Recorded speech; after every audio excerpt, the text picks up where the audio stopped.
मनोहर मोह मन भावे। अरे सुंदर शोभा साजे पड़े रहो, सुंदर शोभा साजे पड़े रहो, कनक भवन दरवाजे पड़े रहो, कनक भवन दरवाजे पड़े रहो।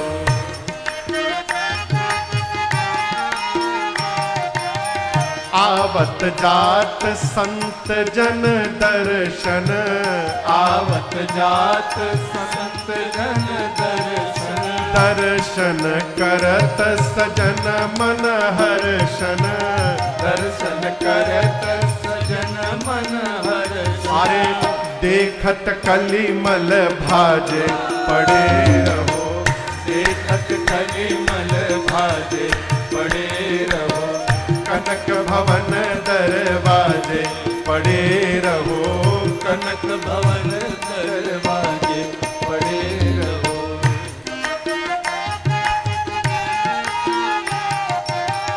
अवध बिहारी सिंहासन सो है, अवध बिहारी सिंहासन सो है, संग श्री जनक लली मन मोह है, संग श्री जनक लली मन मोह। छवि अति अनुपम छाजे पड़े रहो, छवि अति अनुपम छाजे पड़े रहो, कनक भवन दरवाजे पड़े रहो, कनक भवन दरवाजे पड़े रहो।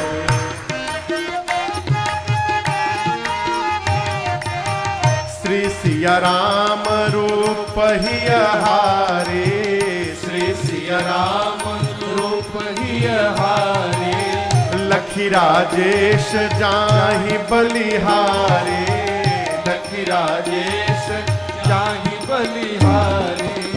कोटि कामरति लाजे पड़े रहो, कोटि कामरति लाजे पड़े रहो, कनक भवन दरवाजे पड़े रहो, कनक भवन दरवाजे पड़े रहो, कनक भवन दरवाजे पड़े रहो, कनक भवन दरवाजे पड़े रहो।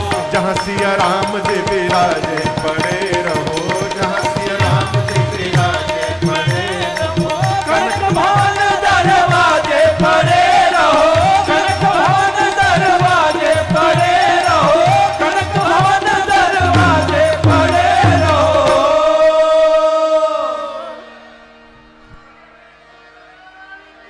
जय। अरे कनक भवन दरवाजे पड़े रहो, कहाँ? जहाँ सिया राम जी विराजे पड़े रहो। तो वो सरकार वो मंदिर नहीं जाते थे, उनके आश्रम में एक कमरा था, सुबह 10 बजे कमरे में चले जाते थे, शाम को 5 बजे निकलते थे। उस कमरे में क्या था? एक राम जी की फोटो थी, अब फोटो के सामने ब्लैक बोर्ड था और चौक था और एक छड़ी थी। उसी में सुबह चले जाते थे, ब्लैक बोर्ड पर लिखते थे क, राम जी से कहते थे कहिए राम लला जी, क से कमल, क से क से कबूतर ना पढ़ाइए, अरे कबूतर वाला क, खरहा वाला ख, अरे गदहा वाला ग, गुरुजी क ख ग, गदहा वाला ग, गुरुजी क ख ग, ये न पढ़ाइए। क से कमल, कहते थे राम जी कहिए क से कमल, ऐसे दिन भर पढ़ाते थे। उनको लगने लगता था कि राम जी नहीं पढ़ रहे हैं, तो राम जी की फोटो को छड़ी दिखाते थे कि इसी से आपको मारेंगे हम। फिर लगता था कि छड़ी देखकर राम जी रो रहे हैं, तो खुद रोने लगते थे, कहते थे आप ही ना नहीं पढ़ रहे हैं राम जी, हमको छड़ी दिखाना पड़ जाता है आपको। ये नित्य का यही कार्यक्रम था उनका। अयोध्या के महात्मा कहते थे ये नाटक करते हैं, साधु थोड़ी हैं, ऐ कौन साधु जो मंदिर न जाए भगवान के।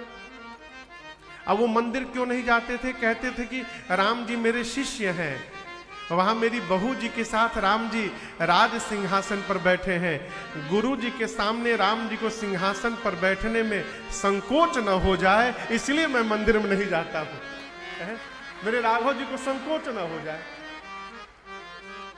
एक दिन अयोध्या के साधु नहीं माने, उनको बरबस पकड़ के लेके जाने लगे कनक भवन मंदिर। जब हाथ पकड़ के खींच के ले जाने लगे और जैसे सीढ़ी पर चढ़ रहे थे तो जोर से कहने लगे, राम जी आप शर्माइएगा मत, आप राम जी चिंता ना करिएगा, मैं आ नहीं रहा था, मुझे बरबस लाया जा रहा है, आप जहां हैं वहीं बैठे रहिएगा राम जी, आप उठिएगा मत वहां से।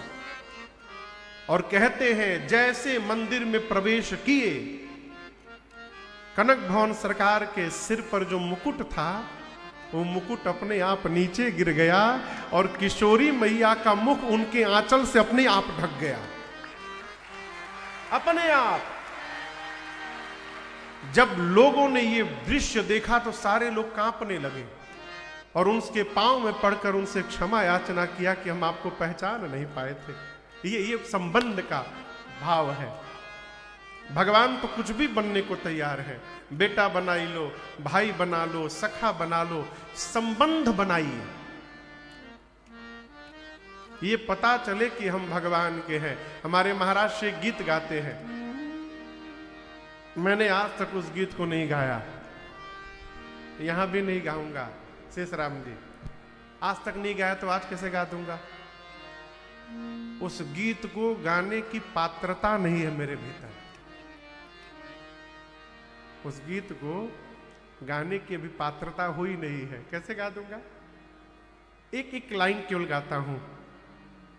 हम राम जी के, राम जी हमारे हैं, ये मेरे पूज्य महाराज ऋषि का विश्व प्रसिद्ध गीत है। इस गीत के पंक्ति में पहला ही अपने काम का है, क्या? हम राम जी के, बस इसको देखिए, राम जी हमारे हैं। राम जी हमारे हैं कि नहीं है, ये राम जी की समस्या है, राम जी जाने। हम राम जी के हैं, इसको सिद्ध करिए और इसको निश्चित करिए। हम भगवान के हैं, इस पर अडिग होइए। भगवान हमको अपना मानते हैं कि नहीं मानते हैं, ये भगवान जाने, अपने को नहीं पढ़ना चाहिए उसमें। हम भगवान के हैं, भगवान से संबंध बनाइए। हमारे अयोध्या में महात्मा कहते हैं, आप लोग कुत्ता देखे, कुत्ता देखे ही होंगे, कितने प्रकार के कुत्ते होते हैं? 2 प्रकार के। कितने प्रकार के? एक का नाम है पालतू कुत्ता और दूसरे का क्या नाम है? फालतू कुत्ता। पहला पालतू कुत्ता, दूसरा फालतू कुत्ता। दोनों में अंतर क्या है महाराज? पालतू कुत्ता एसी गाड़ी में घूमत है, मखमल के बिस्तर पर सोवत है, बढ़िया बढ़िया खाना खाता है, साबुन से नहाता है, बढ़िया बढ़िया महंगा महंगा साबुन से। ना ना ना ना, बहुत लोग लगा के नहाते होंगे, डिस्टर्ब हो जाएगा मामला। हम पंडित जी नहाते हुए से, हम एक साबुन है, बहुत फेमस साबुन, उसका नाम नहीं बताएंगे। एक घर में गए तो मेरे लिए बाथरूम में वही साबुन रखा था, हम उससे नहा लिए। दोपहर में देखे उसी साबुन से उनके घर का कुत्ता नहा रहा था।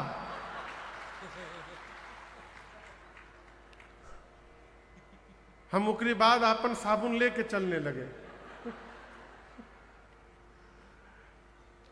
पालतू कुत्ता शैम्पू साबुन से नहाता है, बढ़िया बढ़िया खाना खाता है।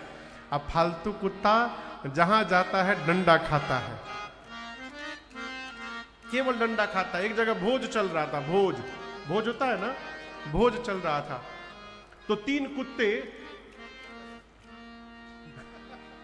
जहां भोजन बन रहा था उसके बाहर मंडरा रहे थे 3 कुत्ते। आपस में तीनों प्लानिंग की, इतना बढ़िया बड़ा आइटम बन रहा है, बताओ हम लोग को मिलेगा नहीं।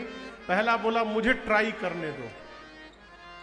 जैसे वो कुत्ता जहां भोजन बन रहा था गया, तो जो हलवाई थे वो देखते आग बबूला हो गए, तो पानी गर्म कर रहे थे। एक जग गर्म पानी उसके ऊपर फेंके, वो काई काई करते भगा उन दोनों के पास। वो दोनों पूछे क्या हुआ? बोले क्या हुआ? गरम गरम दे रहे एकदम एकदम गरम गरम।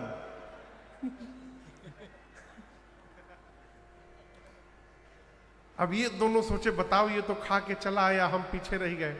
तो दूसरा गया तो हलवाई समझा नहीं कि दूसरा है, समझा वही आ गया, उठाया लाठी मारा, एक लाठी। वो दूसरा भगा, फिर काई काई करते। ये दोनों पूछे क्या हुआ? वो बोला हमको तो दोनों हाथों से दिए।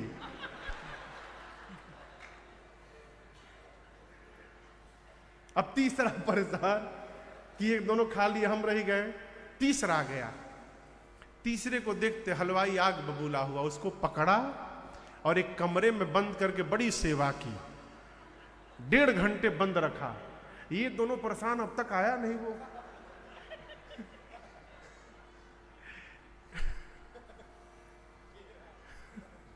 डेढ़ घंटे बाद वो छूटा, पहुंचा, शरीर और झाड़ झोड़ के पहुंचा।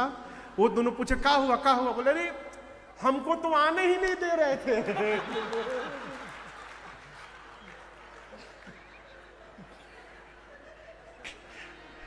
कह रहे थे और खाओ और खाओ।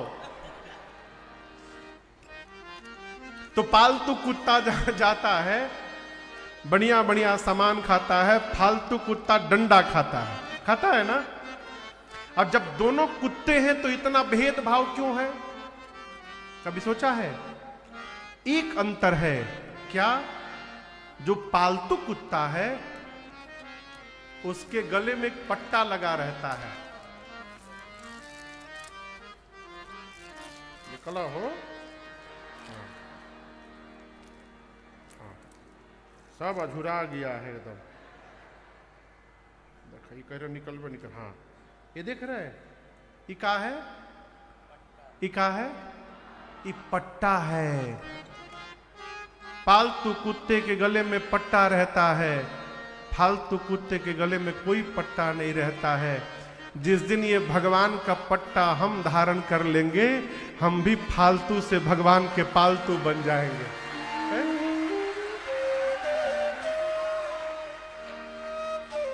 देखिए ये पट्टा लगा है राजन के गले में, तभी आप पूछ रहे हैं,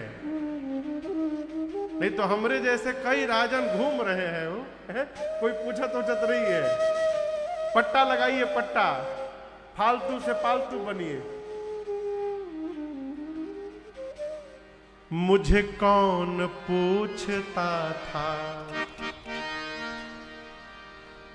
तेरी बंदगी से पहले, मुझे कौन पूछता था तेरी बंदगी से पहले, मुझे कौन पूछता था, मुझे कौन पूछता था तेरी बंदगी से पहले, मुझे कौन पूछता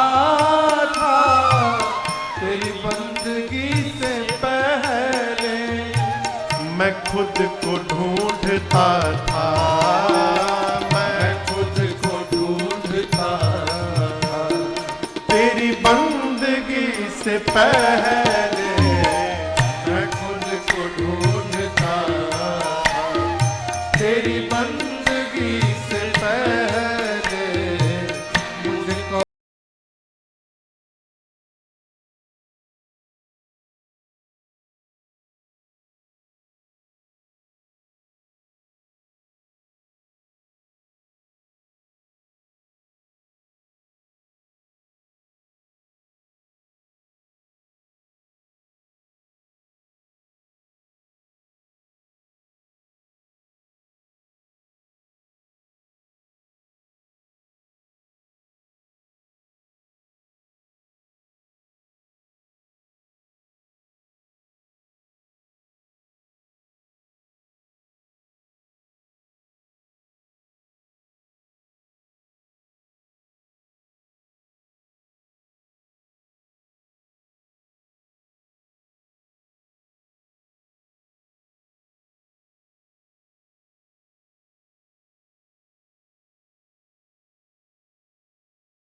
बंदगी से पहले मुझे कौन पूछता। देखिए, भगवान के शरण में आइए, जगत आपको पहचानेगा।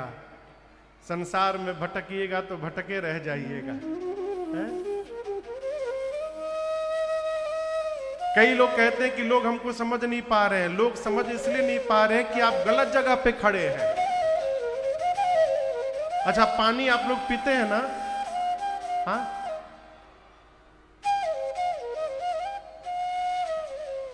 बाहर यदि दुकान में पानी लीजिएगा एक बोतल का, कितने में मिलेगा? हाँ, 20 रुपए में। शॉपिंग मॉल में लीजिएगा तो कितने में मिलेगा? हाँ, 100 रुपए में। अच्छा, हवाई जहाज में 200 रुपए में। है दोनों पानी ही। बाहर 20 रुपए दाम है, शॉपिंग मॉल में 100 रुपए, हवाई जहाज में 200 रुपए। यदि समाज आपका मूल्य कम आंक रहा है, ये समाज का दोष नहीं है, आप गलत जगह पे खड़े हो गए हैं, इसलिए आपका मूल्य कम है। सही जगह पर पहुंचिए, आपका मूल्य अपने आप बढ़ जाएगा। भगवत शरण में है, अरे मुझे कौन पूछता था तेरी बंदगी से पहले, मुझे कौन पूछता। निषाद राजगुह अपनी सौभाग्य की प्रशंसा किए हैं। भरत भैया पूरे समाज के साथ रात्रि में विश्राम करते हैं। प्रातः काल घाट घाट की नाव मंगाकर निषाद राजगुह ने पूरे समाज को गंगा के उस पार पहुंचाया है। भरत जी गंगा पार करने के बाद पैदल पैदल चलने लगे। सेवकों ने कहा, रथ घोड़े पर बैठ जाइए, हाथी पर बैठ जाइए। भरत जी बोले, देखो, गंगा पार करने के बाद मेरे भैया भी पैदल पैदल गए थे, मैं पैदल चल रहा हूं, ये मैं अपने स्वामी की बराबरी कर रहा हूं। यदि भैया यहां से पैदल पैदल गए हैं तो मेरे लिए उचित है कि सिर भरी जाऊं उचित अस मोरा, सब ते सेवक धर्म कठोरा। भरत भैया पैदल पैदल चले। और आपको कहूं, तीर्थराज प्रयाग आते आते भरत जी के दोनों पांव छालों से भर गए।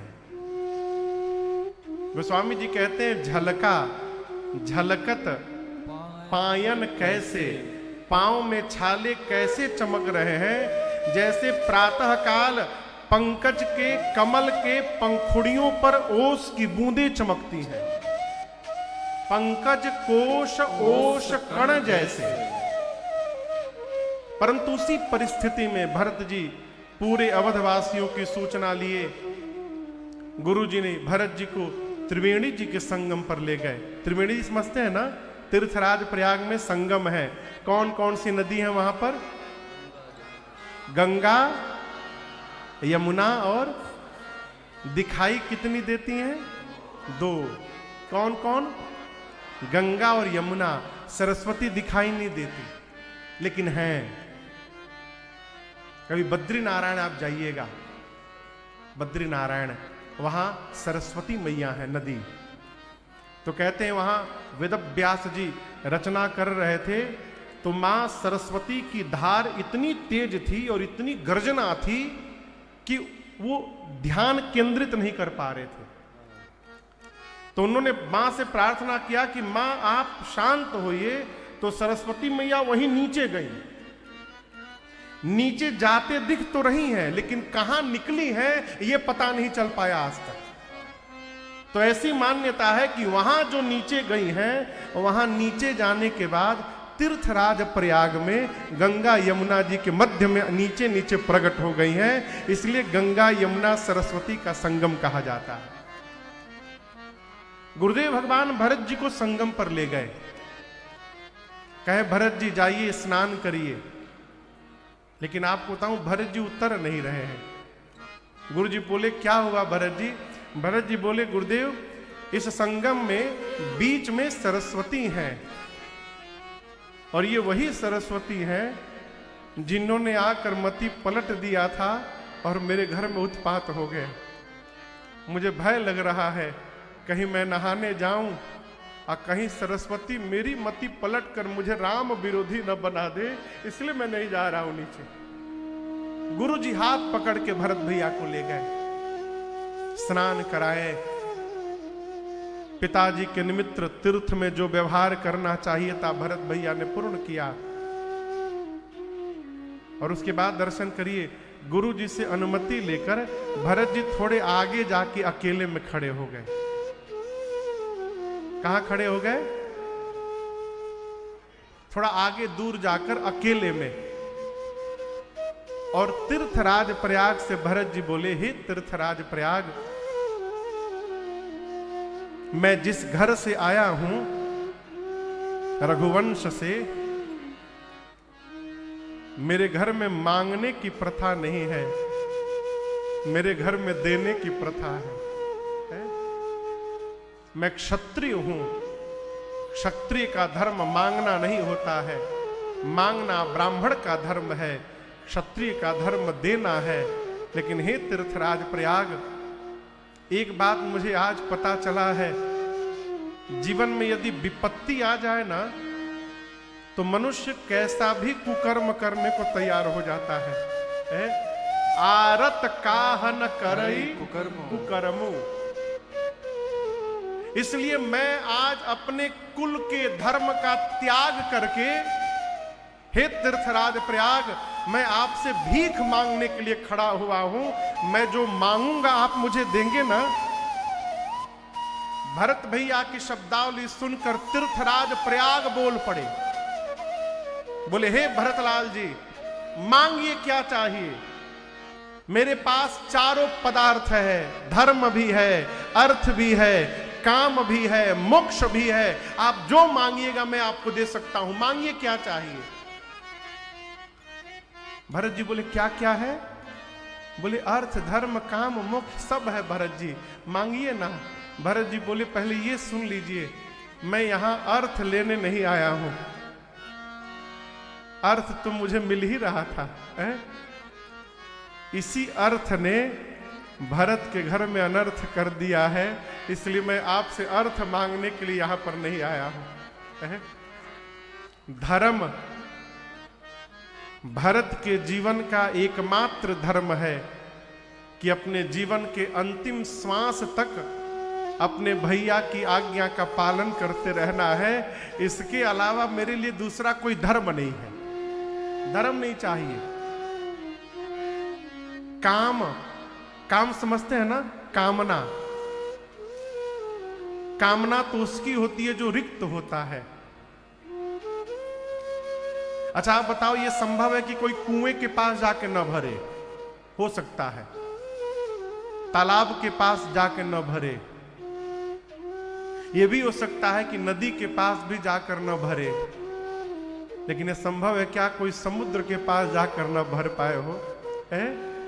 भरत जी कहते हैं मेरे प्रभु, मेरे भैया राम समुद्र के समान है। भगवान को प्राप्त करने के बाद कामनाएं कहां शेष रह जाती हैं, इसलिए मैं कोई कामना लेकर के नहीं आया हूं। और रही बात मोक्ष की, तो मैं सगुण उपासना करता हूं। सगुण उपासना करने वाला कभी मोक्ष की कल्पना भी नहीं करता। मानस में लिखा है सगुण उपासक मोक्ष न ले। सगुण उपासक समझते हैं क्या? जो भगवान के मूर्ति स्वरूप साकार का वर पूजन करता है, उस साधना को सगुण उपासना कहते हैं। यही ना सरकार? आप में से कौन कौन सगुण उपासना करते हैं? भगवान की मूर्ति फोटो की पूजा कौन कौन करते हैं? फोटो बोले तब हाथ उठाए लो। यदि आप सगुण उपासना करते हैं तो भगवान से कभी मोक्ष न मांगिएगा। कि प्रभु हमको मोक्ष दे दीजिए। फिर क्या मांगेंगे महाराज? कहिएगा प्रभु शरीर छूटे उसके बाद फिर जन्म दीजिएगा और इसी भारत में दीजिएगा और यही पुणे में दीजिएगा, जिससे पांडुरंग भगवान का दर्शन होता रहे आते जाते। भारत में जन्म दीजिएगा। कहो जाना है फिर आना है, फिर कीर्तन करना है, कथा करनी है, सत्संग सुनना है, भगवत दर्शन करना है, मोक्ष नहीं लेना। भरत जी बोले अर्थ धर्म काम मोक्ष कुछ नहीं चाहिए। क्या चाहिए? जन्म जन्म रति राम पद यह वरदान न आए। बोले जन्म जन्मांतर मेरे भैया राम के चरणों में मेरा प्रेम बढ़ता रहे मुनिवर। अब तीर्थराज प्रयाग, इससे अधिक मुझे कुछ नहीं चाहिए। तीर्थराज प्रयाग गदगद हो गए। सरस्वती मैया बोल पड़ी। मां गोस्वामी जी कहते हैं त्रिवेणी जी के माझ से आवाज आई। माझ यानी बीच से, तो बीच में कौन है? सरस्वती जी। सरस्वती जी बोल पड़ी तात भरत तुम सब विधि साधु। भरत जी आप सब प्रकार से साधु हैं। भरत भी आप पूरे समाज के साथ भरद्वाज जी के आश्रम में रात्रि विश्राम करते हैं। प्रातः काल विदा लेके चले और चलते चलते भैया मंदाकिनी जी के तट पर पहुंचे, चित्रकूट।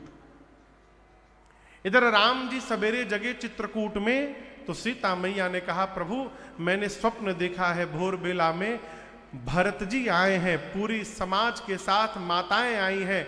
प्रभु सपने में माताओं की मांग में सिंदूर नहीं दिखाई पड़ा। राम जी विह्वल हो गए, कहे भोर बेला का स्वप्न कहीं सत्य न हो जाए। अभी मुनियों का आदर सत्कार करके भगवान बैठे थे, तब तक एक कोल ने आकर कहा प्रभु आपके कोई भाई है क्या भरत नाम के? राम जी बोले हाँ है ना। बोले प्रभु भरत जी आ गए हैं मंदाकिनी जी के तट पर। गोस्वामी तुलसीदास जी कहते हैं सुनत सुमंगल बैन मन प्रमोद तन पुलक भर शरद सरोरुहन तुलसी भरे स्नेह जल। गोस्वामी तुलसीदास जी कहते हैं भगवान सुने भरत भैया आ गए, राम जी के नेत्र सजल हो गए, शरीर का एक एक रोम पुलकित हो गया। भगवान पहले तो प्रसन्न हुए, लेकिन अगले क्षण राम जी सोचने लगे कारण कवना भरत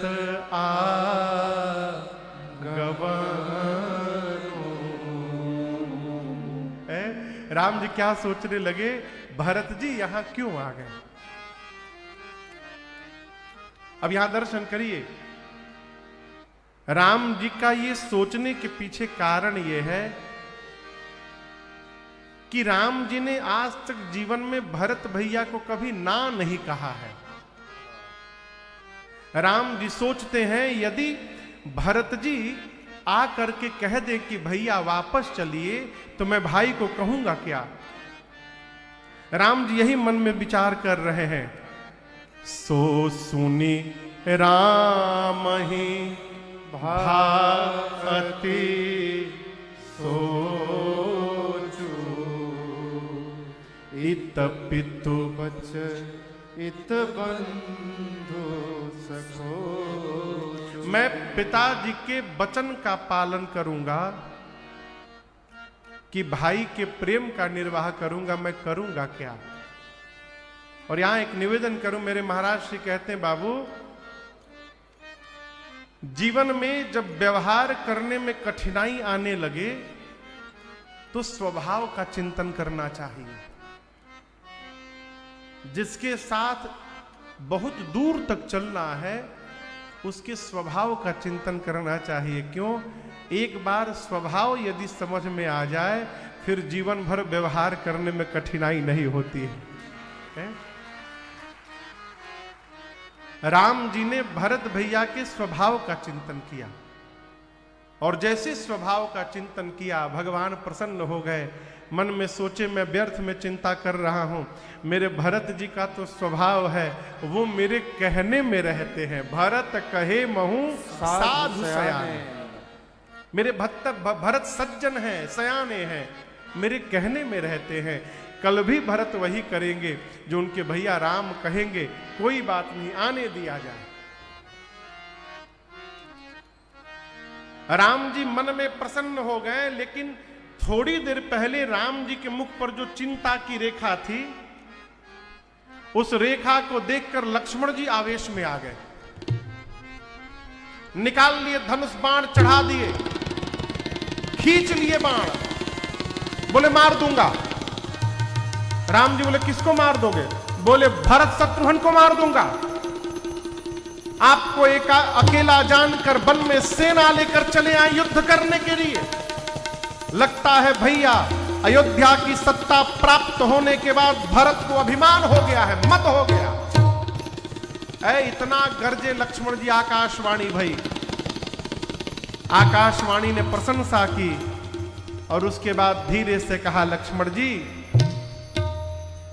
बुद्धिमान व्यक्ति आवेश में आकर कोई व्यवहार नहीं करता है। सहसा करी पाछे पछिताही, कहां ही वेद बुध ते बुधन आई। ये बुद्धिमान व्यक्ति के लक्षण नहीं होते। राम जी बोले क्या बोले? अयोध्या की सत्ता प्राप्त करके मेरे भाई को मद हो गया है। जिसमें दूध गर्म करते हैं उसको क्या बोलते हैं? पतीला, पतीला बोलते हैं ना।